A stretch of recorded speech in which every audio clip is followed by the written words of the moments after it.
আমি একটা মেয়ে হয়ে বলতেছি, ছেলেরা আসলেই অনেক বেশি ভালোবাসে। কেউ মানুক বা না মানুক, আমি এই কথাটা মানি। এটা একটা আপুর গল্প। আপু আমাকে বলছিল, আমি যখন ইন্টার ফার্স্ট ইয়ারে পড়ি, একটা ছেলে আমার পিছনে সব সময় ঘুরঘুর করতো।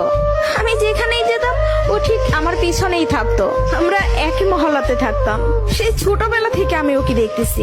একটু জেদি, তবে কোনো মিথ্যা নেই ওর ভিতরে। ফলচাতুরি এসব কিছুই বুঝে না, আর অনেক চাপা স্বভাবের একজন মানুষ। কষ্ট হলেও মুখ থেকে কোনো কথা বের করে না। ওই যে একটা কথা আছে না, বুক ফাটে তো মুখ ফুটে না। এমনকি আমি যখন ওকে দাঁড় করাই বলতাম, কিছু বলবেন, ও বলতো না কিছু না। একদিন আমিও ওকে প্রপোজ করলাম আর বললাম, আপনাকে দিয়ে কিছু হবে না।